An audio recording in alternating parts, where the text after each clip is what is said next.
Immerse yourself in the profound insights offered by Father Chuck Belmonte as he delves into daily reflections on various gospel passages from the Bible. June 29th, Sunday.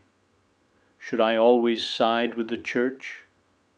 Today, we should fix our gaze upon the Church, founded by God on earth as a beautiful spiritual edifice in which all Christians are living stones.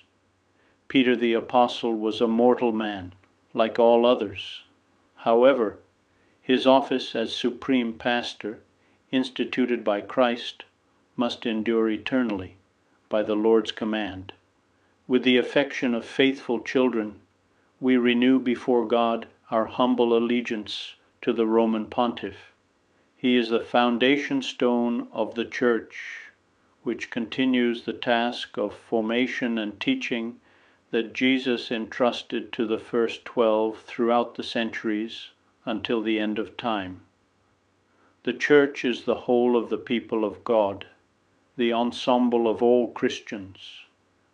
Clergy and laity are gathered together in a unity of sentiments, desires, and objectives. For that reason, wherever a Christian is trying to live in Jesus Christ's name, the whole Church is present.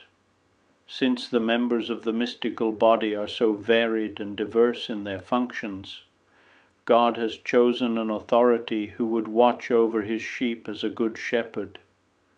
And so, the Church has a hierarchical structure with a juridical order and a unity of norms. Some norms are of divine origin and others are ecclesiastical. They are the safeguard of the integrity and unity of her spirit. They have their foundation in the love with which the Church, as a good mother, protects the earthly pilgrimage of her children. These norms can never be considered as a superstructure that suffocates Christian life. Rather, they are like orderly channels for the desires of sanctity that the Holy Spirit awakens in souls. It is an old error to oppose the charismatic church against the hierarchical church. There is only one church, and in her the law forms part of the means for sanctity.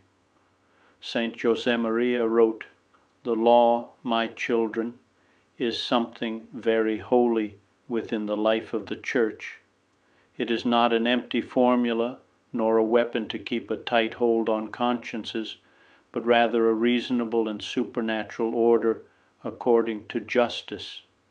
It's not just an instrument of command, but rather a light at the service of the whole Church, to illuminate for everyone the path of fulfillment of the great commandment of love."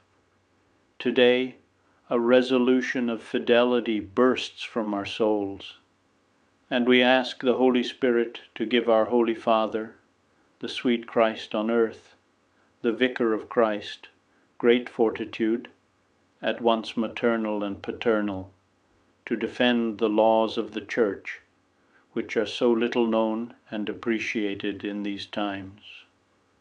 We place our humble and filial readiness to always side with the Church at the feet of the Virgin, Mater Ecclesiae.